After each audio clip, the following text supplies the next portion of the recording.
The land of fairy story is wide and deep and high, and is filled with many things. In that land, a man may perhaps count himself fortunate to have wandered, but its very riches and strangeness make dumb the traveler who would report it. And while he is there, it is dangerous for him to ask too many questions, lest the gates shut and the keys be lost. The fairy gold, too, often turns to withered leaves when it is brought away. All that I can ask is that you, knowing these things, will receive my withered leaves as a token that my hand, at least once, held a little of the gold. The Touhou Project, and by extension Gensokyo, isn't just fantasy. It is fantasy. And regardless of whether that makes sense yet, I would take it a step further. Gensokyo isn't just regular fantasy, it's a fairy tale. Fantasy has evolved drastically from the 20th century onward, bleeding into media such as film, television, graphic novels, manga, animation, and video games. With how unreservedly the term fantasy engulfs its own designation, we've naturally broken down this monolith into a great number of subgenres. But among these different subgenres, I believe fairy tales, or fairy stories, as I'll be calling them in this video, are a bit misunderstood. You might be asking, what does this have to do with the Touhou Project, or with Gensokyo for that matter? Well, to answer that, I would first beg the question, what is a fairy story? This is a question J.R.R. Tolkien posed at the beginning of his literary essay on the very topic, and no sooner dispenses three interpretations often given. A tale about fairies or a fairy legend, an unreal or incredible story, or a falsehood. I believe that most people would find their answer along or between these three if posed the question themselves, maybe even adding a descriptor of being for young children, but we'll get to that later. To quote Tolkien, the first answer is hopelessly narrow in that it limits the scope to just stories about fairies. Conversely, he considers the third option hopelessly vast in that any falsified statement constitutes something as a fairy story. Both of these statements I also believe most people would agree with, which leaves the second option. But even this answer doesn't really give us a meaningful definition, much like how an RPG is a role-playing game. Taking the definition literally narrows that down to every game in existence. Simply by interfacing with a game, you have a role to play. But if anyone was asked to think of some role-playing games, they would almost certainly come up with examples that are generally agreed upon by the gaming populace. Persona, Dragon Age, The Witcher, Fallout. In that same sense, we have a collective idea of what qualifies as a fairy story. But to reach a better definition of what a fairy story is, what is fairy in this context? One might assume that this refers to the literal creature known as a fairy, which can be defined as a supernatural being of diminutive size, believed to possess magical powers and have great influence, for good or evil, over the affairs of man. While Gensokyo fairies fit a couple of these traits, Tolkien refers to the classic fairies of Michael Drayton's Nymphidia, albeit not for being a classic. In fact, he says that as a fairy story, as in literally about fairies, Nymphidia is one of the worst ever written. He describes it as one ancestor of that long line of flower fairies and fluttering sprites with antennae that I so disliked as a child, and which my children in their turn detested. It is a dull story of intrigue and sly go-betweens. The gallant knight and angry husband fall into the mire, and their wrath is stilled by a draught of the waters of Lethe. It would have been better if Lethe had swallowed the whole affair. If that quote was a little too hard to follow, he basically said the whole story should have just sunk into the swamp where it belongs. Of course, his dislike of these flower fairies extends to similar depictions, citing their attempt to be funny and failing at it, and the tiresomeness of it all. Yeah, he fucking hated these things. He dedicated a whole page of this essay meant for university students just to calling them cringe. As an aside, I choose to believe he would have liked the Gensokyo fairies. In fact, I think he would have probably liked Shin Megami Tensei's characterization of different fantasy creatures. However, luckily Tolkien suggests that fairy in this context is not this fairy, but this fairy, as in not one of these things, but as in the land of fairy. Tolkien describes fairy as containing many things besides elves and fays, and besides dwarves, witches, trolls, giants, or dragons. It holds the seas, the sun, the moon, the sky, and the earth, and all things that are in it. Tree and bird, water and stone, wine and bread, and ourselves, mortal men, when we are enchanted.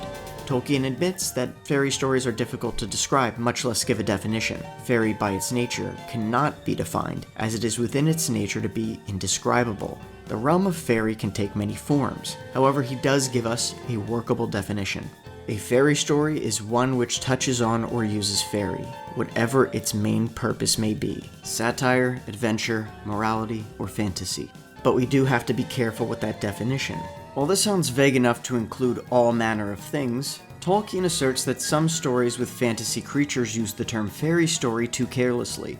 To give you one of my favorite quotes from him, if you asked a man to name a fairy story, he would be most likely to name one of these French things, such as Puss in Boots, Cinderella, or Little Red Riding Hood. His distaste for these French things aside, there are 3 types of fantasy stories that are often mistaken as fairy stories. The first of these would be a traveler's tale, in which the magic and fantasy of the story can be explained away as being of this world, but undiscovered. Such tales report many marvels, but they are marvels to be seen in this mortal world, in some region of our own time and space. Distance alone conceals them. A good example of this would be A Voyage to Lilliput. Or if you want a more contemporary example, if we are to take the tagline "in a galaxy far, far away" and slap it onto a fairy story, it would no longer be a fairy story, as it exists within our mortal realm. A second example would be a beast fable, where the stories simply replace humans with animals. These include things like the 3 Little Pigs or the Tortoise and the Hare. The reason for their exclusion is a bit less obvious.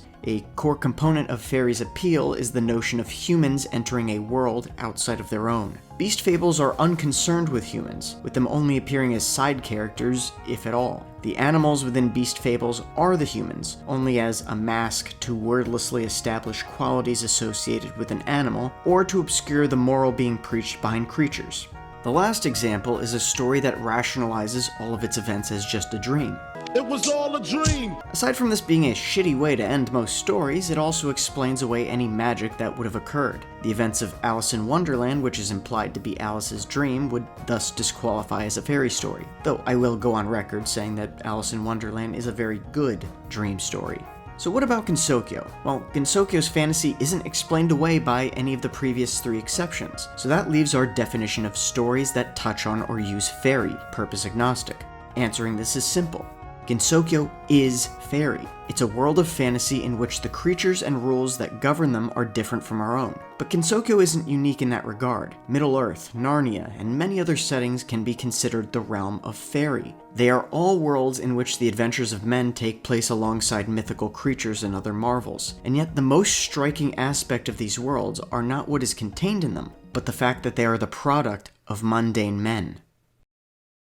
The human mind, endowed with the powers of generalization and abstraction, sees not only green grass, but sees that it is green as well as being grass.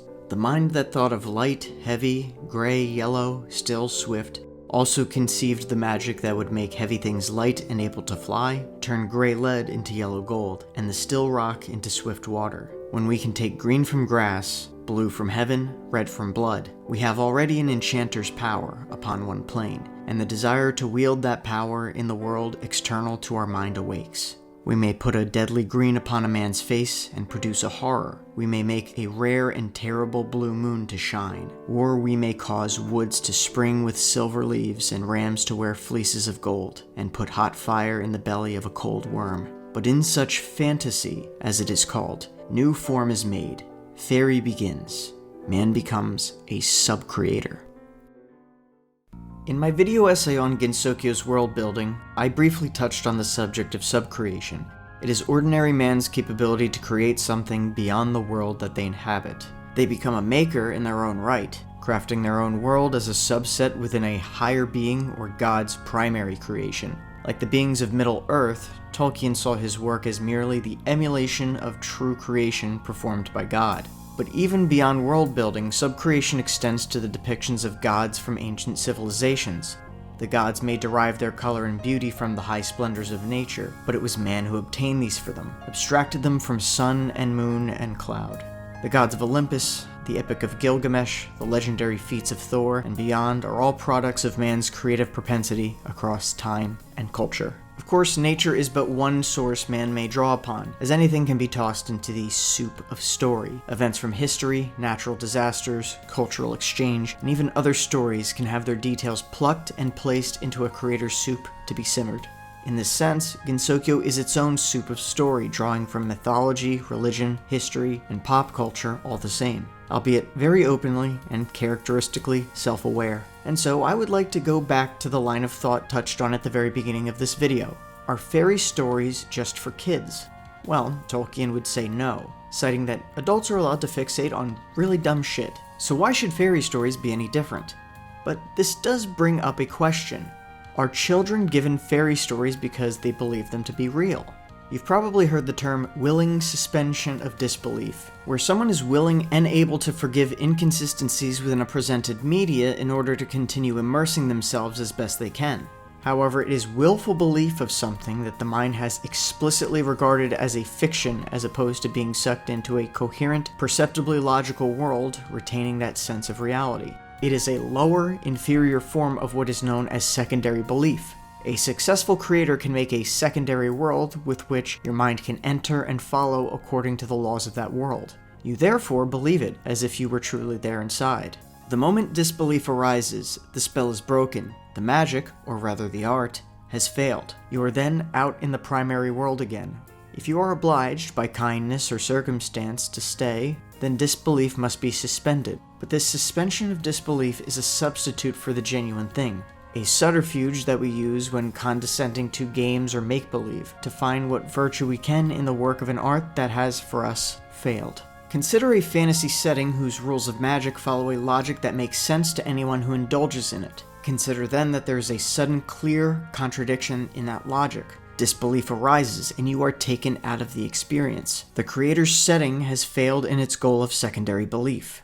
The Touhou Project loves playing with these ideas of fantasy and reality, perception, belief, faith. For many, the world of Gensokyo has maintained its secondary belief. Of course, much like any setting, there would be those for which it has failed, regardless of how sensible their reasons were. I won't try to explain away any doubts, but I do want to make clear that unanswered questions are not plot holes. They should not violate secondary belief. For example, the flow of time in Gensokyo is purposely vague, but an explanation can be given at any time that rationalizes everything in its past, present, and foreseeable future. However, they do not need to ever be answered. A perfect example of this is Dark Souls or Elden Ring. Each series has many obscure details left to the imagination on purpose, never to be answered, to give players room for speculation and interpretation. And yet, each maintains an internal consistency, and at least in the case of many, secondary belief.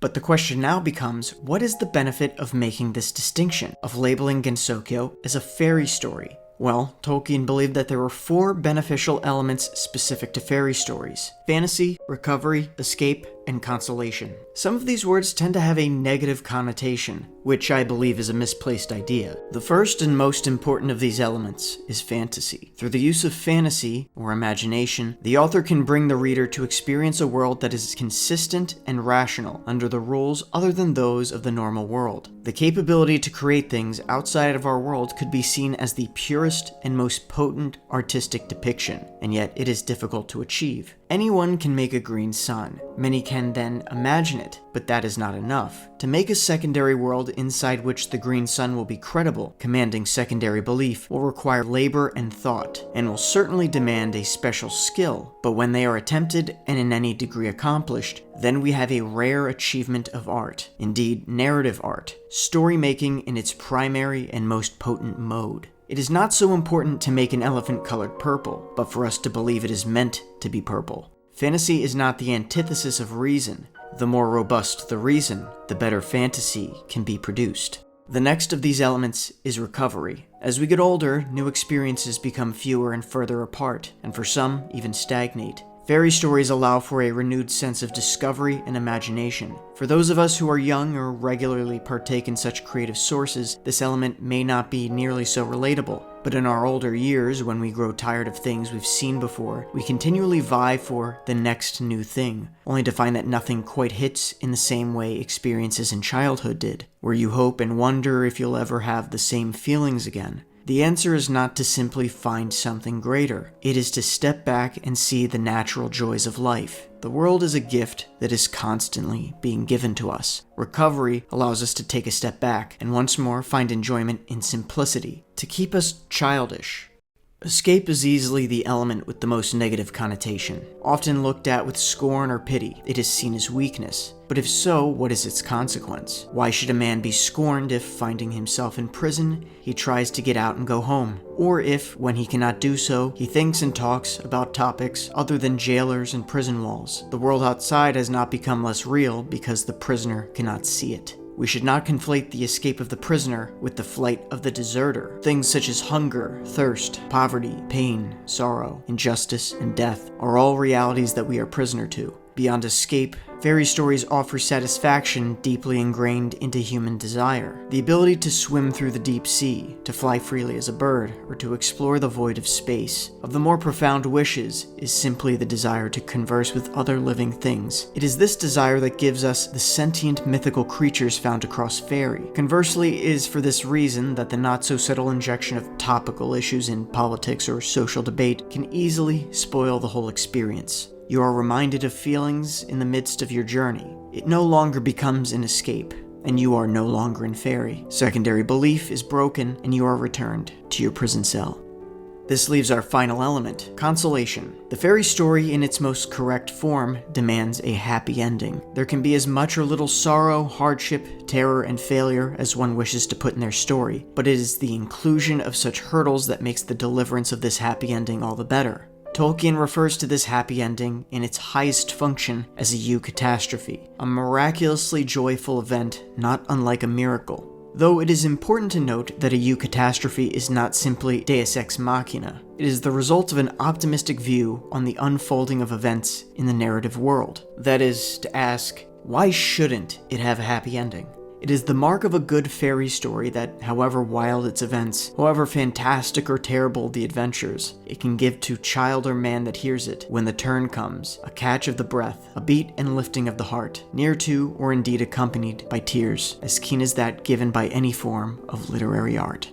Good examples of a eucatastrophe include the destruction of the Death Star in Star Wars, the defeat of Voldemort alongside the destruction of the final Horcrux, and of course, the destruction of the One Ring at Mount Doom. Each of these events are miraculous resolutions to probable doom, the turn towards existential hope. Gensokyo is a fairy story that embodies these four elements. The point of this video, of the entirety of my first 3 video essays, was all to convey this point. It is a world of fantasy assembled from reality in an unapologetically honest fashion. Its soup of story pulls from every source imaginable, ancient myth to pop culture. It is an other world that defines itself as the fantasy.